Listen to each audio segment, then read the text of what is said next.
అందరికీ నమస్కారం. రాజొమ్మింగి గ్రామంలో గల హిందూ శ్మశాన వాటిక, మనకి రాజొమ్మింగిలో ఏటవతల ఒక శ్మశాన వాటిక ఉందండి.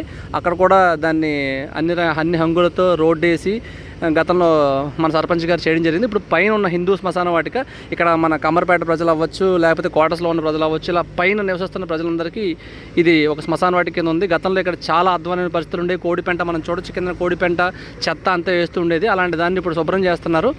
శుభ్రం చేసి దీనికి ఒక రూపుదిద్ది తీసుకొస్తున్నారు. ఇక్కడ 2 కార్యక్రమాలు చేస్తున్నారు. ఇక్కడ మీరు గమనించవచ్చు, ఇక్కడ ఎవరైనా హిందువులు కొంతమంది కొన్ని వర్ణాల వాళ్ళు ఇక్కడ పాతి పెట్టుకోవడానికి అనువుగా స్థలాన్ని, అలానే పైన ఉన్న స్థలాన్ని అంతటినీ కూడా దాన సంస్కారాలు చేయడానికి వీలుగా ఏర్పాట్లు చేస్తున్నారు. పెద్ద పెద్ద చెట్లుంచి మిగిలిన ప్రాంతాన్ని అంతటిని శుభ్రం చేసి ఇక్కడ ఉన్న శ్మశాన వాటిని సిద్ధం చేస్తున్నారు.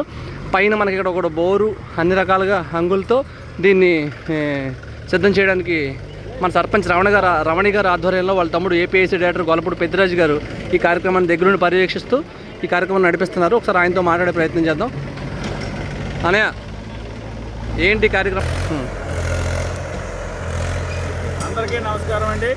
మన రాజొమ్మింగి గ్రామంలో కన్నయ్యంపేటను ఆనుకొని ఉన్న శ్మశానం, హిందూ శ్మశాన వాటిక మరి చాలా మన హైవే అయిన తర్వాత చాలా ఇబ్బంది అయిపోయి ఈ శ్మశానానికి రావాలన్న ప్రజలు చాలామంది ఇబ్బంది పడుతున్నారు. చనిపోయిన వ్యక్తిని తీసుకురావాలంటే అనేక రకాల ఇబ్బందులు ఉన్నాయి. మరి దీన్ని ఎంతో కొంత అభివృద్ధి చేయాలనే ఆలోచనతో రాజొమ్మింగి గ్రామ సర్పంచ్ గారైన రమణి గారి ఆధ్వర్యంలో మరి ఈరోజు ఇదంతా కూడా శుభ్రం చేసి గ్రావెల్ తోలించడం జరుగుతుంది. అలాగే దీన్ని ఎవరైనా ఎన్ని ఆస్తులున్నా ఏమైనప్పటికీ కూడా చివరికి శ్మశానంలోకి ఎవరైనా రావాల్సిన పరిస్థితే. దీన్ని శుభ్రంగా ఉంచుకుంటే ప్రతి ఒక్కరికి కూడా బాగుంటుందన్న ఆలోచనతో ఇది శుభ్రం చేయించడం జరుగుతుంది. అలాగే దయచేసి ఎవరైనా కూడా చెత్త చెదారాలన్నీ కూడా ఈ శ్మశానంలో దయచేసి వెయ్యొద్దని అందరినీ కూడా తెలియపరుస్తున్నాం. ఎందుకంటే హెచ్చరిస్తున్నాం. రానున్న రోజుల్లో ఇక్కడ ఎవ్వరూ కూడా ఎవరైనా మీరు వచ్చింది ఇదంతా కూడా నీట్గా ఉండే విధంగా చూసుకొని, ఇది మన అందరి స్థలం, శ్మశానం స్థలం కాబట్టి అందరూ కూడా జాగ్రత్తగా కాపాడుకోవాలని అవసరం ఎంతైనా ఉంది. అలాగే గార్డెన్ మొక్కలు కూడా వేయాలని ఆలోచనతో ఉన్నాం.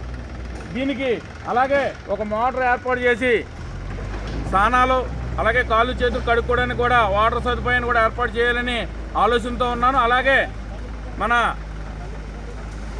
ప్రభుత్వం వారి చేత మన గౌరవ ముఖ్యమంత్రి చంద్రబాబు నాయుడు గారు, అలాగే పంచాయతీరాజ్ మినిస్టర్ పవన్ కళ్యాణ్ గారు, అలాగే ఎమ్మెల్యే శిరీషాదేవి గారు, వారిని కూడా సంప్రదించి దీన్ని మరింత అభివృద్ధి చేయడానికి మంచి కార్యక్రమ ఉపయోగపడే విధంగా మరి ప్రతి ఒక్కరిని కూడా సలహాలు సూచనలు తీసుకొని దీన్ని మరింత అభివృద్ధి చేసే విధంగా కృషి చేస్తానని తెలియపరుస్తున్నాను.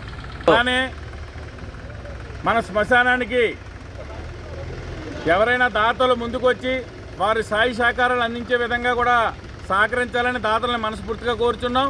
ఎందుకంటే మరి ఇక్కడ చాలా వరకు ఈ శ్మశానం డెవలప్ అయిన తర్వాత ఒక షెడ్ ఏర్పాటు చేయాలి, అలాగే కూర్చోవడానికి బల్లలు ఏర్పాటు చేయాలి, అలాగే గార్డెన్గా మొక్కలు ఏదైతే మన శ్మశానం ఎదురుగా ఉన్న ఒక ఫెన్సింగ్ వేసి మొక్కలను కూడా ఏర్పాటు చేసే విధంగా మరి అందరూ కూడా సహకరించాలి. దాతలు ఎవరైనా ముందుకు వచ్చి వాళ్ళు కూడా సహకరించాలని కోరుకుంటున్నాం. ఇది శ్మశానం దగ్గరికి వస్తే ప్రశాంతంగా ఉంది అనే ఫీలింగ్ కలిగే విధంగా మన ఇల్లుని ఏ విధంగా శుభ్రం చేసుకుంటో అదేవిధంగా దీన్ని కూడా శుభ్రంగా ఉంచుకోవడానికి ప్రతి ఒక్కరు కూడా కృషి చేయాలి, ప్రతి ఒక్కరు బాధ్యత తీసుకోవాలని కోరుకుంటున్నాను.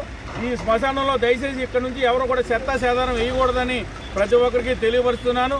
ఖచ్చితంగా ఎవరైనా మన దాతల ముందుకు వచ్చి ఈ శ్మశానానికి ఈ ఏదైతే శ్మశానం ఉందో కన్నయ్యమ్మపేటను ఆనుకొని ఉన్న ఈ హిందూ శ్మశాన వాటికిని డెవలప్ చేయడానికి దాతలు ఎవరైనా ముందుకు వస్తే వారందరూ కూడా ఈ శ్మశానానికి ఏ విధమైన కార్యక్రమం చేస్తే బాగుంటుందని ఆ దాతలందరూ ముందుకు వచ్చి సహకరించాలని మనస్ఫూర్తిగా కోరుచున్నాను.